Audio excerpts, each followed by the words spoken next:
사도행전 1장 4절부터 8절까지 같이 읽습니다. 사도와 같이 모이사 저희에게 분부하여 가라사대 예루살렘을 떠나지 말고 내게 들은 바 아버지의 약속하신 것을 기다리라.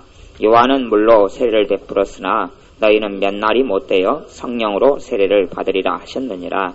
저희가 모였을 때에 예수께 묻자와 가로되 주께서 이스라엘 나라를 회복하심이 이때니까 하니 가라사대 때와 기한은 하나님께서 자기의 권한에 두셨으니 너희의 알 바 아니요 오직 성령이 너희에게 임하시면 너희가 권능을 받고 예루살렘과 온 유대와 사마리아와 땅끝까지 이르러 내 증인이 되리라 하시니라. 아멘.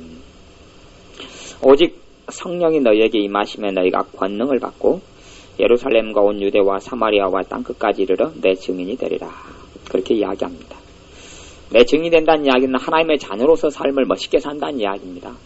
많은 사람들이 볼 때에 내가 하나님의 자녀로서의 어떤 은혜와 능력을 누리고 사는 걸 볼 때에 사람들이 하나님을 인정하게 되고 하나님께 돌아오게 되는 게 증인된 삶이죠.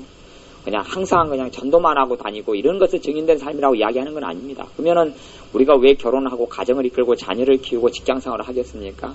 증인이 그런 것만을 이야기하는 게 아닙니다. 선교사님이 돼서 해외에 나가는 것만을 증인된 삶을 이야기하는 게 아니고 내가 살아가는 그 자리에서 그 삶이 장사하는 것이든지 가정주부든지 평범하게 사는 것이든지 직장생활을 하는 것이 상관없이 그 자리에서 내가 하나님을 섬기고 주님을 섬기고 그분의 기쁨으로 내가 충만하고 감사로 충만하고 나를 통하여 하나님의 능력이 나타나고 이것이 증인된 삶이라 그렇게 이야기합니다. 누구는 이제 살다가 보면 유대 땅에 살 수 있고 누구는 사마리아 땅에 갈 수도 있고 누구는 전 세계로 흩어질 수 있습니다만은 정말로 내가 맥이 없고 힘이 없고 내게 기쁨이 없고 감사가 없고 하나님 능력이 없으면 사람들이 나를 볼 때 예수님을 발견할 수가 없습니다. 그래서 1장 8절은 오직 성령이 너에게 임하시면 너희가 권능을 받는다 그럽니다. 뭘 받는다고요? 권능을 받는다. 우리가 권능이 없으면 우리는 정말로 우리가 제대로 안 믿는 자라고 말할 수는 없지만 권능이 없으면 하나님께서 우리에게 원하시는 또 이건 예수님이 친히 한 이야기입니다. 제 성경은 비싼 성경이어가지고 예수님이 친히 한 말은 빨간색으로 되어 있습니다. 예수님이 직접 한 말입니다. 너희가 뭘 받고요? 권능을 받는다. 권능을 받는다. 그러면 예수님께서 우리에게 기대하시는 게 뭡니까? 권능을 받고 사는 것을 우리에게 기대하시는 거예요. 내가 우리에게 권능을 받고 사는 삶을 기대하시는 거예요.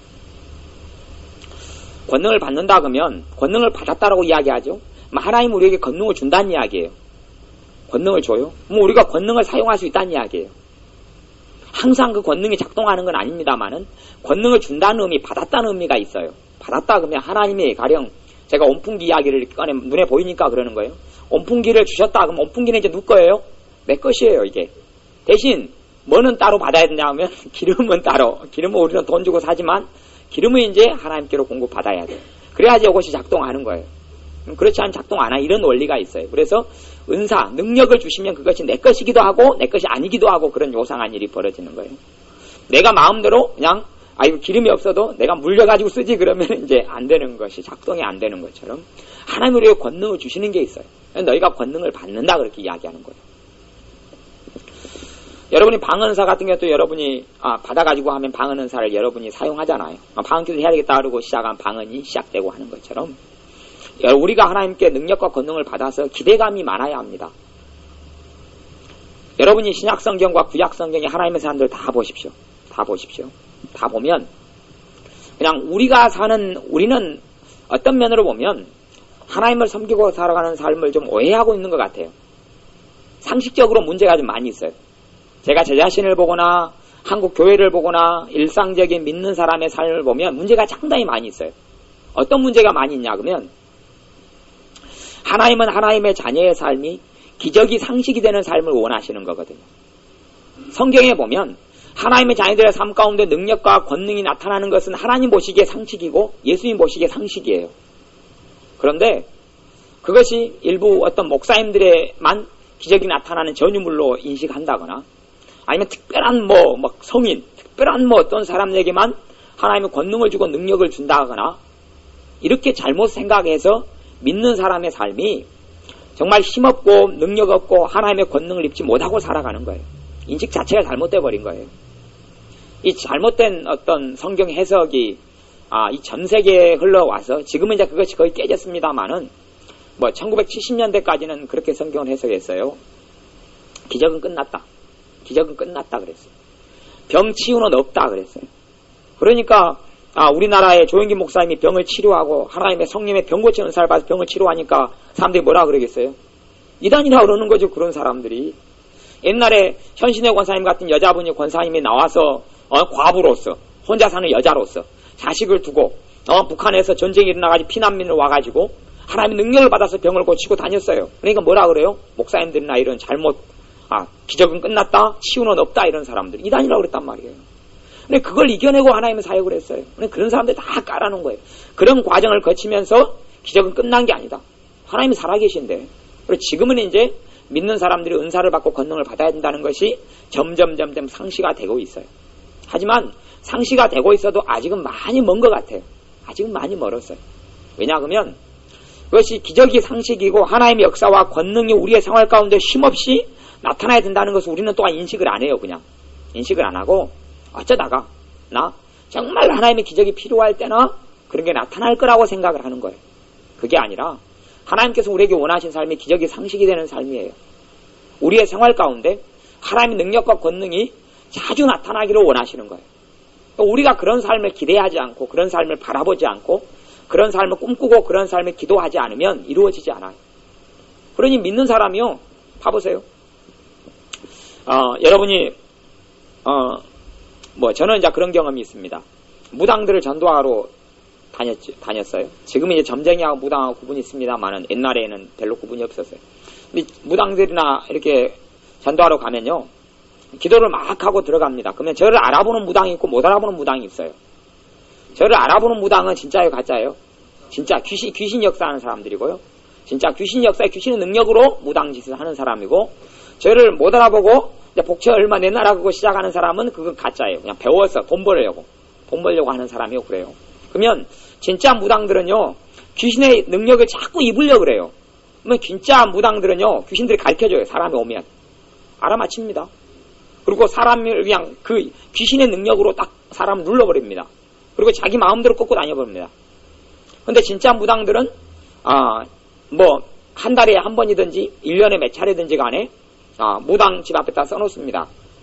지리산에 기도하러 갑니다. 그리고 우리가 하는 기도하고 틀리지만 걔네들 귀신의 능력을 때마다 받으려고 그 사람들은 지리산이든 산속 토굴이든 들어갑니다. 왜냐하면 무당들은 뭐가 없이는 진짜 돈 벌고 못 살고 그냥 삐까뻔쩍에 못 산다는 걸 압니까? 귀신의 능력을 힘입지 않고는 그들은 못 산다는 걸 압니다. 왜냐하면 무당들 사이에서 직급이 있습니다. 그래서 센 무당이 있고 작은 무당이 있고 이런 게 있어요. 그래서 작은 사람이 이제 귀신 쪼잘한 거다고 놀다가 큰 능력을 받으려면 누구 밑에 들어갑니까? 큰 무당 밑에 들어갔어요. 그 큰 무당이 안수기도를 받습니다. 그 세계도 그렇습니다. 그래서 큰 무당 밑에 소속되어 있으면 귀신 역사가 세집니다. 그리고 귀신이 능력 있게 무당과 함께 해줍니다. 그러니 이 무당들의 세계에서 가짜로 그냥 배워가지고 책 토정비결 좀 공부하고 이런 공부해가지고 하는 무당 그 사람들이 요즘 인터넷으로 이제 돈을 좀 벌지만 실제 진짜 무당들의 세계에서는 그런 사람 인정도 안 해줍니다. 진짜 무당들 세계에서. 그러면 진짜 무당들은 좀 더 무엇보다 더 큰 능력을 받으려고 발버둥 치는 겁니다. 왜 과거에 빌립사임의 이 기적과 이적을 행하는 삶을 보고 마술사 시몬이 그냥 목숨을 걸고 쫓아다니냐 그러면 더 큰 능력을 받으려고 그랬던 거거든요. 자기에게 있는 기적과 능력보다 귀신을 통해 기적과 능력이 나타납니다. 죽어가는 사람 귀신의 능력으로 살립니다. 옛날에 모세 시대 때는 나무 막대기를 이 귀신 들리고 이 술사들, 점쟁이들이 무당들이 막대기를 던지니까 막대기가 뱀으로 변해버렸습니다. 아니 막대기가 살아있는 뱀이 되는데 얼마나 대단한 권능입니까? 그러니 귀신 들리는 사람도 그 정도는 다 합니다. 무당들 그런 능력이 있습니다. 그러니 역대 이후로 모든 나라들마다 무당들이나 이런 사람들이 왕들을 잡고 흔들었습니다. 과거 역사에는. 왜냐하면 그런 권능이 있거든요. 사람을 저주를 한 번 해보니까 저주가 임해버리거든요. 네 한 달 안에 죽는다 그러면 죽거든요. 그러니 정말 그들 안에 있는 뭔가가 능력이 사람들 하나님인 줄 알고 그냥 거기에 그냥 빠지고 정신을 쏠 수밖에 없는 겁니다. 그런데 창세기부터 시작해서 요한계시록까지 하나님의 자녀들의 삶을 보면 삶 속에는 뭐가 상식이었습니까? 기적과 능력이 상식이었어요. 그걸 잘 아셔야 됩니다. 모세 때는 예수님께서 자기를 위해 죽어줬을 때도 아니에요. 성령님의 권능이 임했긴 임했지만 성령님께서 자기 안에 내주할 때가 아니었어요. 그럼에도 불구하고 모세의 삶 속에 기적을 빼놓고 난다 하면 모세하고는 대화가 안 돼요. 봐보세요. 모세가 반석을 깨뜨려서 물을 내지 않으면 백성들이 모세 말 듣습니까? 모세가 기도해서 그리고 지팡이를 내밀어서 홍해물이 갈라지지 않으면 모세는 지도자로서 아무런 필요가 없는 거예요. 그러니 모세 삶 가운데 기적을 빼놓는다면 모세는 필요가 없어요. 그러죠? 여호수아도 백성들이 이끌고 요단강을 맨 처음에 걸어 들어갈 때 요단강이 갈라집니다. 그런 기적이 아니고서는 여호수아는 여호수아가 아닌 거예요. 그냥 하나님이 네 힘내라, 네 용기 가져라, 너는 할 수 있다 그러고 보내버리면 그때는 물이 아주 창창하게 범람할 때이기 때문에 여호수아 물에 빠져 죽습니다. 제사장들부터 같이 빠져 죽자 그러는 거죠. 그러면서 하는 말이 네 왜 죽었냐 그러면 수영을 못 배워서요. 수영 배우지. 아니 평생 광야에만 있었는데 언제 수영 배울 시간이 있었어야죠. 그리고 이제 누구하고 이야기할지는 모르겠습니다만 그럴 수 있는 거예요. 뭐가 하나님의 능력과 믿음이 있기 때문에 그 능력을 통하여 여리고성이 무너지는 겁니다. 하나님께서 무너진다라고 7일간을 돌면 무너진다라고 말씀하셨지만 그들이 믿음이 없으면 그 기적을 믿는 믿음이 없으면 여리고성은 무너지지 않습니다. 절대 그렇습니다. 마찬가지로 우리에게는 이미 예수님께서 오직 성령이 너에게 임하시면 너희가 권능을 받는다라고 이야기합니다. 그래야지 우리가 예수님의 증인된 삶을 살 수 있습니다. 저 사람 삶 속에 하나님이 살아계시다. 정말 저들의 기도는 뭔가가 있어.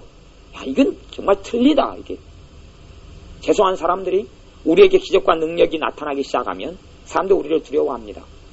예루살렘에서도 과거에도 그랬습니다. 사람 무서워한다기보다는 사람 어려워하고 사람의 말을 존중하고 따르고 우리의 말이 먹혀 들어가고 예수님을 전할 때 그들이 완전한 거부를 하지 않게 됩니다. 우리의 삶에는 이런 권능들이 나타나야 합니다. 이것이 예수님이 우리에게 성령님을 보내시면서 우리에게 원하고 기대하시는 바입니다. 그러니 우리가 지금보다 더 하나님의 권능을 더 사모해야 합니다. 그리고 우리의 상식을 좀 바꿔야 됩니다. 상식을 그냥 평생에 사실은 이제 우리 옛날에 박미경 집사님하고 만났을 때 시아버지하고 병원에서 만났잖아요. 그래서 이봉규 원사님이랑 이제 기도를 해주니 시아버지가 반신불기 됐던 게 한순간에 치료가 됐어요. 잠깐 한 5분, 10분 기도도 안 돼서. 그때 박미경 집사님 저한테 그랬어요. 정말 목사님 이런 기적 처음 봤죠? 이런 놀라운 기적을 봤죠? 제가 뭐라고 이야기했냐 그러면 자주 일어나는 일인데요. 그랬죠. 왜냐 그러면 이봉규 원사님과 같이 오래 있다 보면 자주 그것은 일어나거든요. 일주일에 한두 번씩이라도 병 치유되는 것은 자주 흔하게 일어나니까 그건 상식이거든요. 근데 우리의 삶에도 그런 기적과 이적이 자주 상식적으로 일어나야 합니다. 이봉규 원사님이 사역자고 제가 목사이고가 아니라 하나님의 자녀들에게 모두 다의 삶 속에 기적이 상식이 되기를 주님은 원하십니다. 왜냐하면 기적이 상식이 되지 않으면 나는 내 힘으로 산다는 이야기거든요.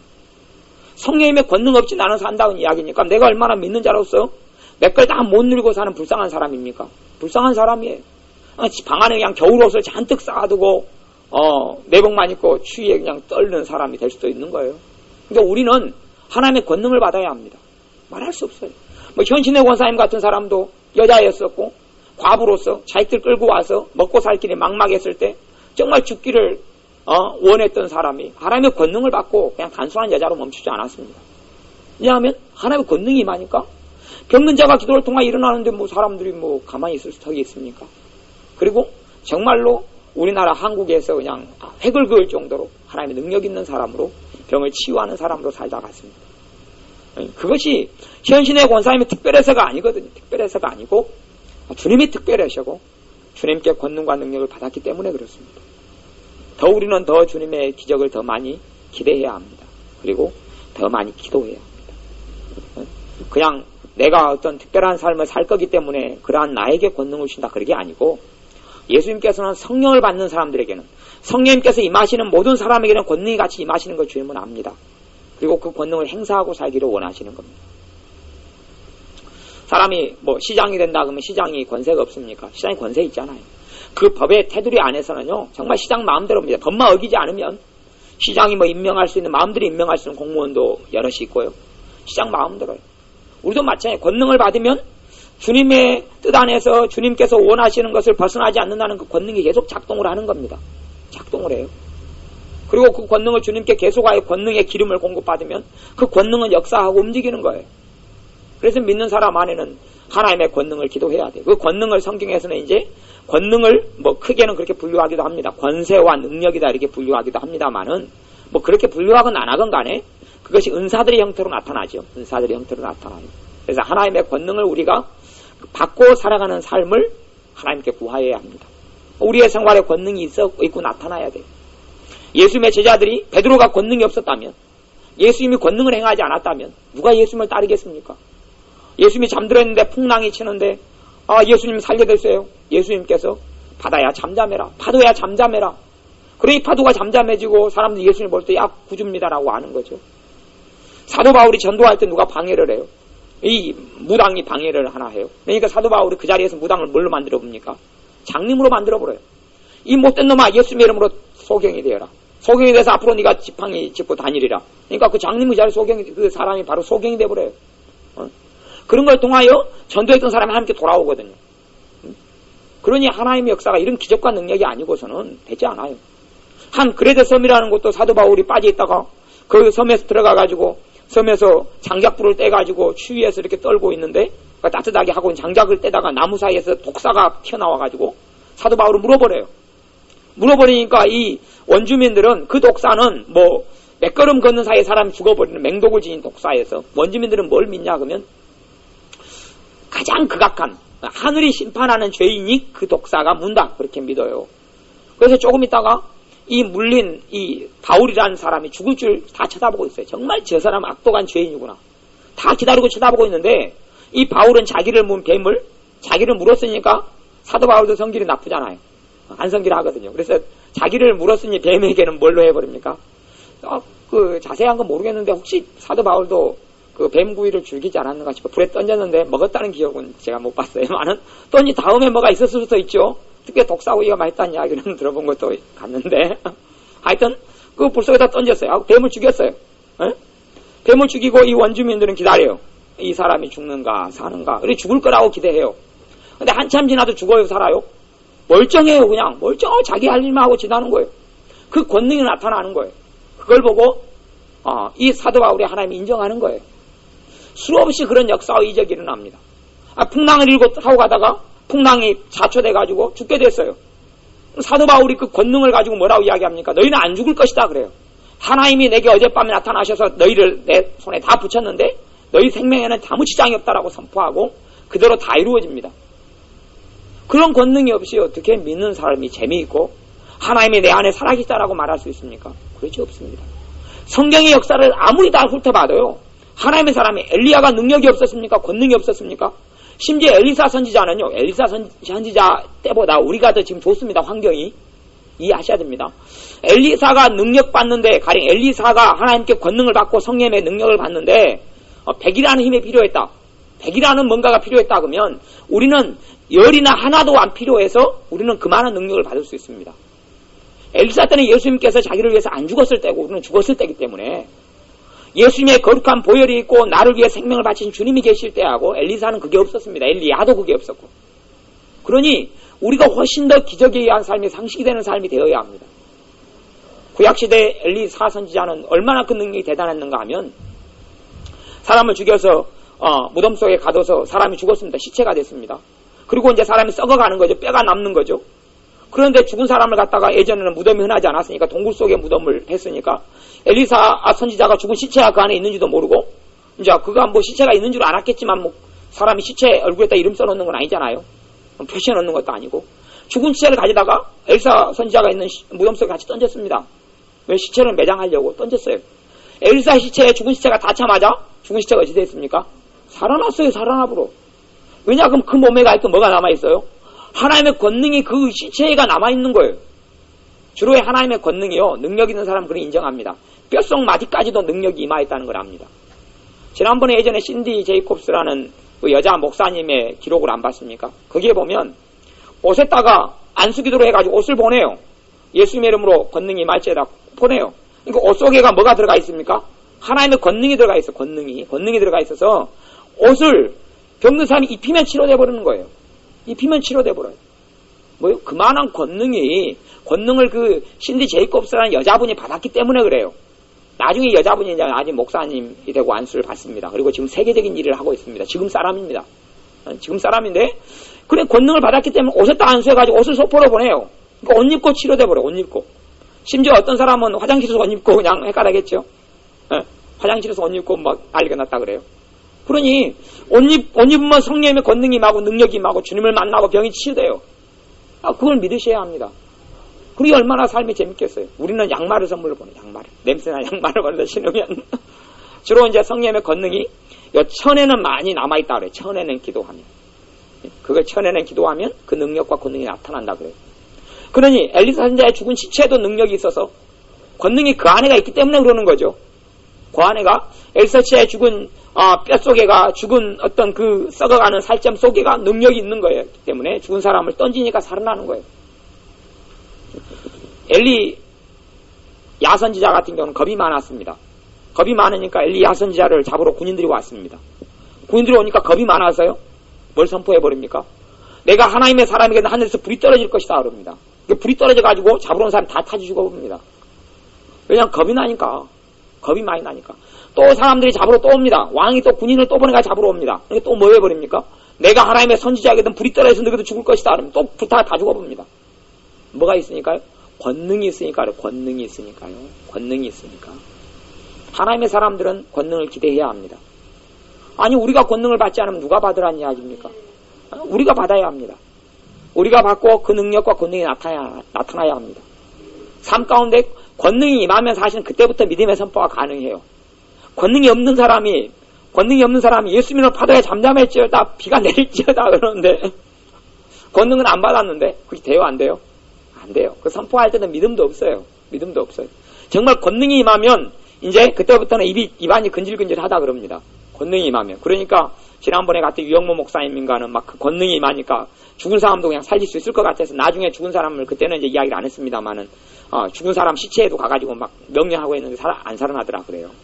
수없이 많은 병기를 다 치료했는데 심지어 어떤 사람은 권능이 임하니까 지난번에 뭐 서울에 왔던 여자분 같은 경우는 권능이 임하니까 한 병동에 전남병원 같은 병동에 들어가지고 병실에 있는 사람 다 치료해 다 고쳐버려 그날 다 고쳐버리니까 그 사람들이 다 그날 다 퇴원해버리잖아요. 병원은 뭐 먹고 장사하라고. 그러니까 오직 그 권능이 대단하니까 서울에서 그 여자분을 부부를 갖다가 모셔와서 부흥집회 해달라고 모셨겠어요. 그래가지고 부흥집회 했는데 결과는 별로 안 좋았어요. 왜 안 좋았냐 그러면 권능이 임했다 해서 하나님 말씀을 잘 전하는 건 아니거든요. 말씀을 통해서 은혜를 받아야 되는데 권능은 센데 말씀은 전혀 이렇게 없어서 별로 그게 없었다 그래요. 근데 권능이 나타난 건 사실이에요. 그래서 그 대단한 권능을 통하여 하나님께서는 지금 날이 갈수록 하나님의 은사와 권능을 받는 사람들을 많이 일으켜주고 계세요. 특별한 사람을 주시는 게 아니에요. 특별한 사람을 주신다고 예를 들자면 고린도전서 1장이나 2장의 말씀을 근거해서 누가 받아야 돼요? 믿는 자가 받는 거고 재능이 없는 자가 받는 거고 없는 자가 받는 거죠. 특별한 자가 받는다고 했을 때는 재능이 있는 자가 권능을 받아야 돼요. 없는 자가 받아야 돼요. 말씀에 고린도전서 2장 말씀에 근거하면 없는 사람이 받는 게 말씀인데요. 그죠? 특별한 자가 아니죠. 지식이 많은 자가요? 지식이 없는 자가요? 지식이 없는 자를 준다고 그랬어요. 그 사람의 뭐라 그러죠? 성경에는 그 가문에 대해서 뭐라 그러죠? 하여튼 고린도전서 2장의 말씀에 의하면 그 사람의 가문이 좋고 유력하고 어떤 그 사람의 어떤 그 집안이 좋은 사람이 받는 게 아니라 집안이 안 좋고 없는 사람이 받는 게 하나님의 뜻이다 그랬어요. 그래서 하나님께서는 정말 있고 똑똑하고 유능한 사람들 창피하게 만든다고 수치스럽게 만든다고 말씀하셨어요. 그런데 권능과 능력을 받으려면 평범한 사람들이 결국은 가장 많이 받아야 돼요. 역사적으로 지금은 이제 그 놀라운 역사가 점점점 확대와 극대화 되고 있습니다만 역사적으로 하나님의 능력과 권능을 받았던 사람들은 다 별로인 사람들. 전부 다 별로인 사람들. 미국에는 아주사 부흥이라는 놀라운 하나님의 역사가 일어났는데 그 도화선을 누가 붙였냐면 한 흑인 남자, 그것도 애꾸는 흑인 남자가 흑인이면 그때는 교육도 못 받았어요. 그 흑인 한 명이 신학교에 가서 하나님 공부를 신학을 좀 배워봐서 하나님 일에 하려고 그랬는데 받아주질 않아요. 흑인이 1900년도 초에 받아주질 않아요. 미국에서. 이 사람이 사정사정 해가지고요. 다른 백인 학생들은 나 의자에 앉아가지고 수업을 받으면 이 사람은요. 짝이 끄트머리 막 밖에서든가 어디서 그냥 수업을 목을내 듣고 있을 정도예요. 그리고 겨우겨우 막 이렇게 귀로 듣다가 나중에 이 사람에게 성령님께서 능력이 임하시고 권능이 임하셔요. 그리고 놀라운 일은 미국이 뒤집어진 역사가 일어납니다. 근데 미국 사람들은 인정을 안 해요, 사실은. 왜 그러냐 그러면 자기들은 멸시하는 흑인이고 장애인이고 그러니까 그거 세계적인 사람들은 다 인정하는데 미국 사람들은 그걸 쉬쉬해버리려고 그래요. 왜냐 그러면 진짜 별 볼일 없는 사람을 통해서 하나님이 역사를 일으키셨거든요. 인도요? 인도의 세계적인 부흥이 인도에서 일어났습니다. 1900년도 초에. 인도의 세계적인 부흥에 누구를 통해 역사했냐? 한 여자를 통해 역사했어. 한 여자. 그것도 과부. 별거 없는 사람. 그리고 거기에 한 과원 아이들이 성령의 권능을 받아서 거기가 막 불씨가 된 거예요. 그 인도가 놀랍게 뒤집어졌어요.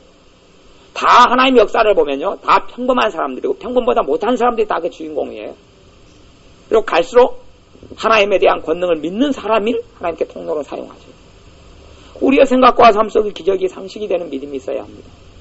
단지 그냥 문제 생기면 기도만 해가지고 버릇이 그때그때 그냥 버튼기고 살아가는 그런 삶은 예수님께서 자신의 핏값으로 우리에게 허락하신 그 복된 삶하고는 별로 거리가 멀어요. 안 믿으나 믿으나 차이가 뭐가 있어요? 그냥 안 믿는 사람은 어려움이 생기면 시간이 약이라고 몇 달 지나거나 몇 년 지나면 자동적으로 풀려나는 게 많잖아요. 그냥 버티면요. 믿는 사람도 기도해가지고 이루어졌는지 버텨서 이루어졌는지 어찌 알아요? 안 그래요? 별로 차이가 없는 거예요. 안 믿는 사람도 아이고 죽겠다 그러지. 믿는 사람도 아이고 죽겠다 그러지. 그러죠? 믿는 사람도 그냥 이놈의 그냥 자식이 왼수다 그러지. 안 믿는 사람도 자식이 왼수다 그러지. 흔히 뭐 차이가. 돈 때문에 쩔쩔매는 거 믿는 사람도 그러지. 안 믿는 사람도 그러지. 그냥 뭐가 지금 차이점이 있냔 말이에요. 하나님의 자녀는 그래서 하나님의 권능을 받고 살아가는 것이 정상이다라고 말씀하시는 거예요. 오직 성령이 너희에게 임하시면 너희가 권능을 받고 권능을 받는다 그래요. 받는다라고 말씀하시는 약속하신 거예요. 그러니 우리가 권능을 기대하고 받아야 하고 우리의 삶을 통하여 기적과 능력과 권능이 나타나야 합니다. 특별한 자를 위해서가 아니라 하나님의 모든 믿는 자에게. 그래서 요한복음 1장의 말씀에 의하면 영접하는 자고 그 이름을 믿는 자들에게는 하나님의 뭐가 되는 권세를 주셨다 합니까? 하나님의 자녀가 되는 권세를 주셨다 합니다. 하나님의 자녀는 뭡니까? 하나님의 자식. 옛날로 이야기하면 왕의 자식이면 왕자와 공주인데요. 그러면 왕자와 공주가 거느리는 권세가 없습니까? 그 권세를 받았다라고 이야기하는 거예요. 뭐 그 권세만 지금의 대통령보다 낫죠. 대통령은 자식이 그냥 사고 치면 그냥 같이 요거도 먹고 그러는 판국이지만 그 권세를 주셨다라고 이야기하는 거예요. 그것을 뭘 통해 나타납니까? 성령의 권능을 받음으로 나타나요. 그래서 우리가 함께 기도하여서 성령의 권능을 계속하여 구해야 합니다. 올해도 12월 달 구하고 내년 1월도 구하고 2월도 구하고 그래서 우리 교회 가운데 우리의 삶 가운데 그 하나님이 나타나는 권능과 기적과 이적이 상식이 되어져야 합니다. 자주 일어나서 하나님의 역사가 우리 가운데 간증이 되어져야 돼요. 간증이 왜 좋냐 그러면요. 하나님의 놀라운 부흥의 통로는 사실은 간증이었어요. 여러 가지가 있지만 간증도 그 중에 하나였어요. 우리가 이제 기도하고 모이다가 하나님의 놀라운 기적과 역사가 나를 통해 나타나요. 그걸 간증해요. 딴 사람이 그걸 듣는 가운데 뭐가 생겨납니까? 믿음이 생겨나요. 믿음이. 그리고 그 사람 속에서 그 능력과 권능이 나타나요. 그리고 그 사람이 간증해요. 그걸 듣고 다른 사람 옆에가 또 그 간증할 만한 기적과 능력이 나타나요. 단순한 기도응답으로 하나님께 기도해서 받고 사는 것은 정말 기도응답으로 사는 삶은 하나님께 주신 축복 가운데 작은 부분에 속해요. 작은 부분에 속해요. 누구는 기도는 만사다 그러고 뭐 어떤 교회 가면 붙여놓고 저도 그렇게 배우고 그랬습니다만은 기도 이전에 하나님께서는 성령의 권능으로 우리를 살도록 말씀하시는 거예요. 기도응답은 나한테 없는 것을 기도해서 받는 거예요.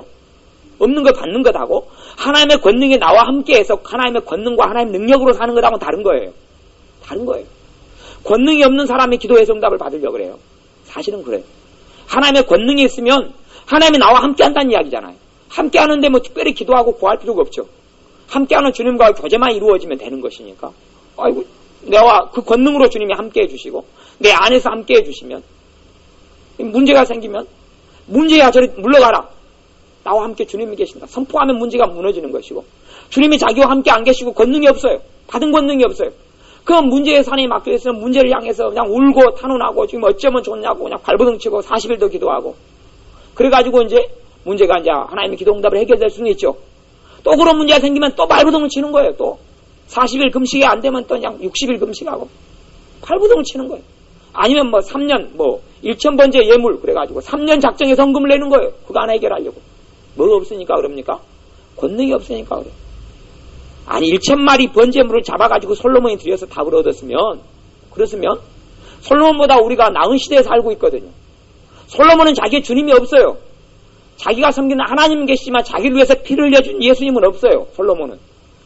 솔로몬은 1,000마리의 짐승을 잡아가지고 죽여서 하나님께 응답을 받았다 그러면 우리는 얼마나 더 빨리 더 쉽게 하나님의 응답과 하나님의 권능과 하나님의 도움을 받을 수 있어야 합니까?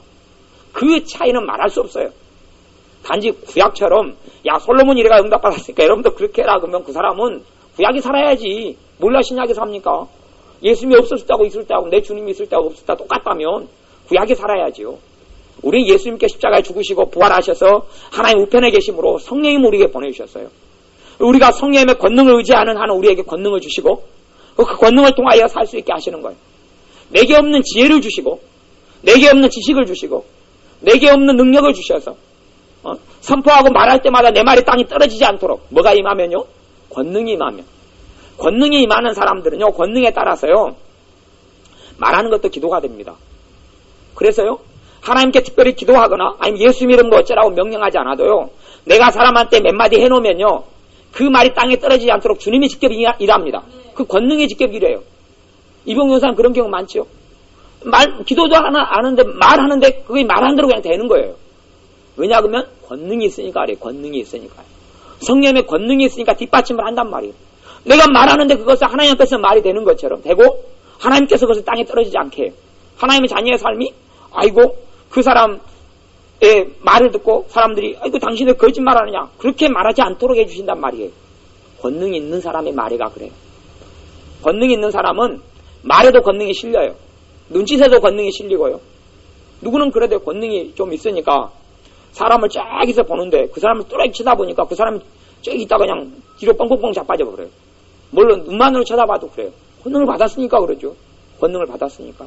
안 받은 사람과 받은 사람이 같을 수가 없잖아요.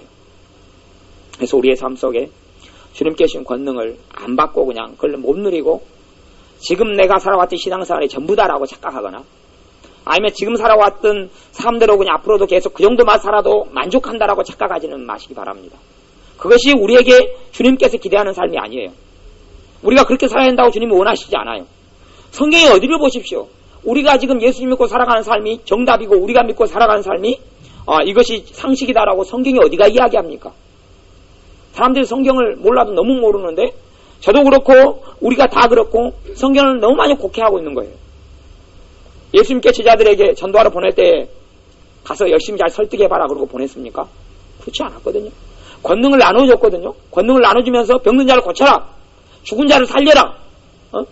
귀신 들린 사람 쫓아내라. 그리고 천국 복음을 전파해라. 그렇거든요. 그러지 예수님의 제자들 70명에게도 분명히 짝지어가지고 자 내가 권능을 나눠주겠다. 병든 자를 고쳐라. 죽은 자를 살려라. 병든 자를 고쳐라. 회개하라. 전파해라. 라고 말씀하면서 보내었거든요. 그리고 제자들에게도 똑같이 예수님을 믿는 사람을 제자라 그럽니다. 제자라 그래요. 성경에 봐보세요.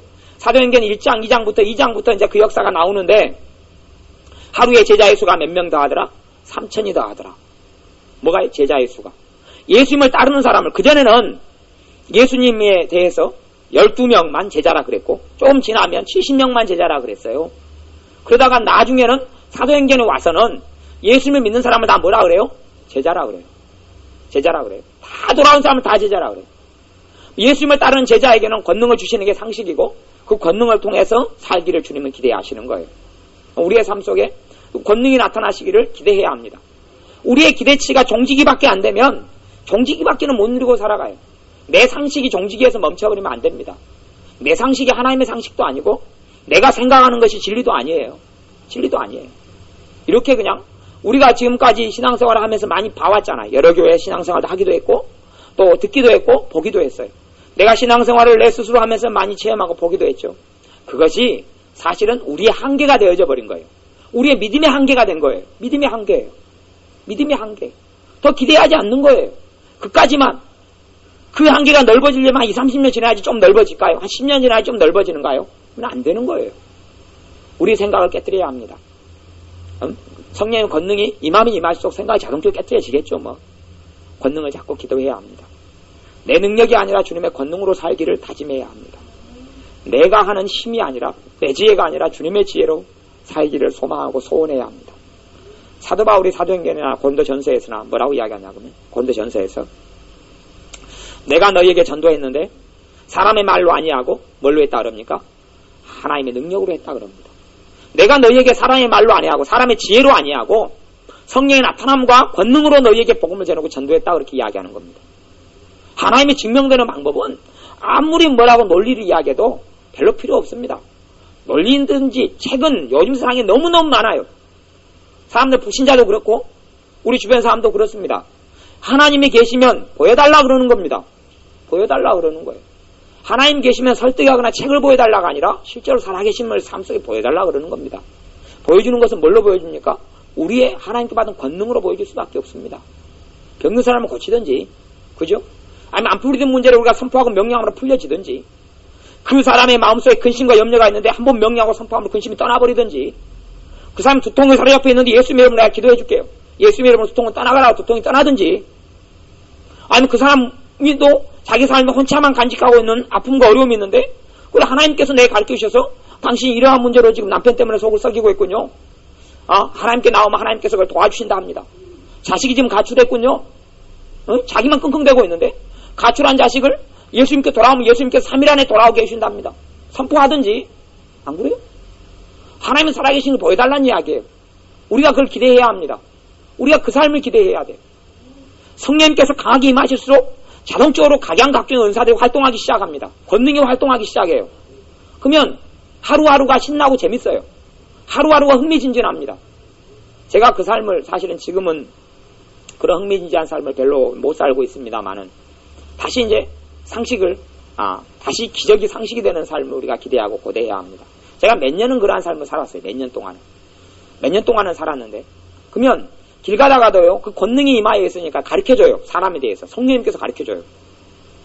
매일 성령님과 대화하는 게 가능해요. 성령님과 대화해요. 건너편에 여자가 있으면 저 여자가 지금 뭐가 힘들고 어려운데 저 여자를 위해서 기도해라라고 성령님이 가르쳐줘요. 권능이 임하여 있으니까. 왜 권능이 임하여 있다냐? 주님과 통해 있다는 이야기 아니에요? 통해 있어요. 느껴지는 거예요. 어떨 때는 이단 상담하러 누구를 데리고 왔어요. 이단에서 쫓아내달라고 사람을 데리고 왔어요. 그러니까 성령님께서 저한테 이야기하시는 거예요. 너는 입도 뻥끗하지 말고 딴 사람 이단 쫓아내달라고 데리고 왔는데 입도 뻥끗하지 말고 들어마줘라 그래요. 이야기를. 들어마줘라. 그리고 끄떡끄떡만 해라 그래요. 그러니까 저는 그냥 입 다물고 뭐만 하면 돼요? 끄떡끄떡만 하면 돼요. 그래 그렇구나. 끄떡끄떡만 하면. 그러니까 조금 한 5분 끄떡끄떡 하니까 혼자서 울고 막 통곡하는 거예요. 딴 사람은 자기가 이단에 빠있다고 다 정지하고 공격하는데 저는 끄떡끄떡하고 그렇구나 그랬어. 그러고 이제 마음속을 털어놓는 거예요. 그러니까 성령님께서 그 다음에 어떻게 해라고 가르쳐 주시는 거예요. 뭐가 임하여 있으니까요? 권능이 임하여 있으니까. 권능이 임하여 있으니까. 그러니까 하루에도 무슨 일이 벌어질지는 몰라요. 하루하루가 신나고 재밌어요. 하루하루가 신나고 재밌어요. 권능이 임하여진 삶이. 권능이 임한 삶은 그래서 저는 솔직한 이야기로 해외여행이나 집 나가면 고생이란 말이 못합니다만은 해외여행이나 어디 놀러 여행 다니는 거 별로 기대 안 합니다. 왜냐하면 성령의 권능이 임하여서 재미난 삶의 경험이 몇 년이 있기 때문에 해외여행 어디 가도 그거랑은 비교할 수 없다는 걸 압니다. 똑같이 버스 타고 똑같이 생활하고 똑같이 그날 왔다 갔다 하는데도 불구하고 말할 수 없는 흥미진진한 모험이 그 삶 속에 있다는 걸 압니다. 권능이 하나님의 권능이 임하여 상식되는 삶이 그렇습니다. 그러니 그 삶을 우리가 기대하고 고대해야 합니다. 그래서 하나님께서 내 손이 주님의 손이 되고 내 말이 주님께서 역사하신 권능의 말이 되어져서 사람을 치유하고 병을 고치고 내 삶의 어둠만이 아니라 사람 속에 있는 어둠을 물리치고 마귀의 결박을 풀어헤치고 그런 권능이 우리 안에 임하도록 구하고 기도하고 그리고 바라고 소망할 때 어느 때 그 권능이 임할 겁니다. 권능이 임하면 사실은 권능이 임하면 당신 권능이 임했다라고 말하기 전에 누가 알겠어요? 자기가 알아요. 자기가. 권능이 임하면 그래서 이 성경에서는 권능이 임한다고 이야기했지 은사가 임한다고 이야기하지 않았어요. 저는 그것을 그렇게 해석합니다.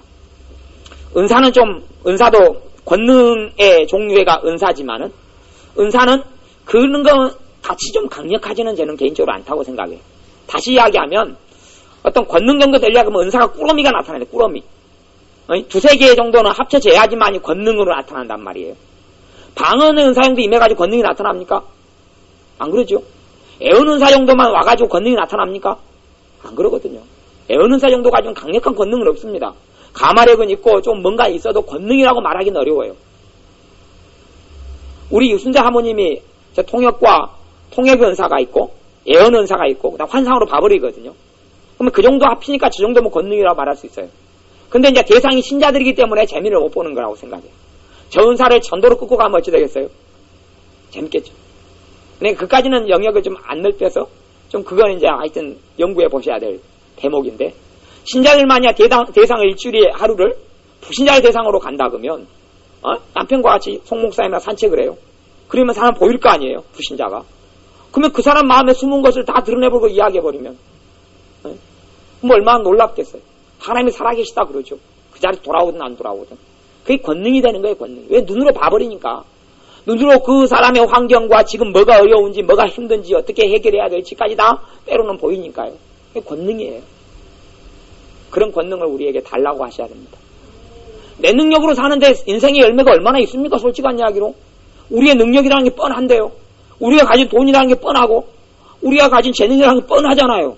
그걸로 주님을 위해서 뭘 해서 영광이 된단 말입니까? 얼마나? 또 우리의 삶 속에 얼마나 뭐 대단한 일이 내 가지고 있는 뻔한 것으로 나타난단 말입니까? 우리가 가진 뻔한 믿음 가지고 맨날 기도해봐야 뭐가 나타난다는 이야기입니까? 얼마나? 그러죠? 얼마나 나타난다는 이야기입니까? 기도를 해도 권능으로 기도해야죠. 권능으로. 그냥 우리가 가진 쬐깐한 겨자씨만한 믿음으로 참깨만한 믿음으로 여기까지 맨날 두드려 대봐야 뭐 누구 구원받게 해주세요 그러면 이제 한 3년 기도하고 5년 기도하고 10년 기도하고 돌아오면 한 10명 구원받게 하려면 한 50년 걸리겠네요. 그러죠? 아니 한 명 구원받게 하는데 5년 걸렸으면 5년 기도해도 응답받으면 또 잘 받는 거 아니에요. 자식 구원받게 해주세요 그러면 5년 기도하면 돌아오면 빨리 응답받는 거 아니에요? 그죠? 남편이 하나님께 돌아오세요 하고 5년 기도해서 빨리 응답받는 거잖아요. 그러면 그래가지고 10명을 전도하려면 몇 년 걸려요? 50년 아니요 50년. 한 명당 5년이니까 아니면 교회는 나와도 정말 믿음의 사람으로 변화되고 은혜의 사람으로 그냥 사랑의 사람 변화되니까 기도하려면 5년이 더 걸립니까? 더 걸리죠. 5년이 아니라 20년 기도한다면 한 3명 변화시키려면 60년 걸리죠. 인생을 다 쏟아부어야죠. 그럼 그게 삶이 재미있어요? 안 재밌어요? 안 재밌어요. 그러니까 설교들 가지고는 그렇게 설교한다고 저는 생각해요. 성경에 분명히 인내하라고 이야기했습니다만, 인내하는 믿음을 이야기합니다만은 그 인내라는 것이 권능하고 연결되어보면 곤란합니다. 아이고 하나님 기도는 언제 응답하실 때니까 그거는 이제 권능이 없는 사람의 이야기고요. 그래서 하나님 역사는 알지 못하고 어떤 면에서 인내해야 되지만 권능이 없어서 인내하는 것은 잘못된 것이고 권능이 있는 상태에서 인내하는 건 그건 올바른 것이죠. 때로는 하나님의 역사하심과 뜻이 어떻게 이루어질지 모르니까 우리의 삶에는, 그래서 우리의 삶에 권능이 없으면 우리는 언젠가는 결국은 우리 안에는 뭔가가 들어차 있어야 합니다. 뭔가가 들어차 있어야 돼요. 주님의 권능이 들어차 있거나 권능이 들어차 있지 않으면 우리 마음에 불행이 들어차 있거나 아니면 어둠이 들어차 있거나 근심이 들어차 있거나 짜증이 들어차 있거나 뭔가 들어차 있어야 되죠. 그러면 권능이 없으면 이 안에 어둠이 들어오고 근심이 들어와도 내가 이렇게 아웅다웅 싸워야 돼요. 함께 쫓아내고 말고 또 회개했다가 엎치락뒤치락 했다가 뭐가 들어와 있으면 상황이 틀려집니까? 권능이 들어와 있으면 상황이 틀려져요. 권능이 들어와 있으면 밀려나가. 저는 성경 해석을 다 완벽한 이야기는 아니지만 에베소 6장 말씀에 너희는 하나님의 전신갑주를 입어라. 그리고 전신갑주에 대해서 많이 이야기합니다. 진리의 검, 성령의 검, 하나님의 말씀을 가져라. 믿음의 방패를 가져라. 또 구원의 투구를 써라. 여러 가지를 이야기하고 그에 대해서 선언 신앙서에도 제가 여러 번 봤습니다. 전봉 목사님 책부터 여러 번 봤는데 흡족한 책은 없었어요. 근데 저는 그 하나님의 전신갑주를 입으라는 것을 제 체험에 의하면 저는 그렇게 해석합니다. 그 중에 하나는 총체적으로 권능이라고 저는 해석합니다. 총체적으로. 하나님의 전신갑주가 뭐가 입혀지면요? 권능이 입혀지면 자동적인 거예요. 권능이 입혀지면. 투구 따로 쓰고 방패 따로 들고 하는 문제가 아니라 군대 가면은 그냥 어느 날은 모자 하나 주고 어느 날은 바지 하나 주고 어느 날은 속옷 하나 주고 그럽니까? 줄 때 다 주든지 안 주든지 그러는 거예요. 군인 왔는데 총도 안 주고 옷도 안 주고 그러는 게 아니고요. 군인이 오면 일체를 다 줍니다. 다 줍니다. 구원의 투구 따로 쓰고 믿음의 방패 따로 주고 네 오늘 말 잘 들었으니까 너는 오늘 총 주고 소총 줄게. 그 다음 사람 네 말 잘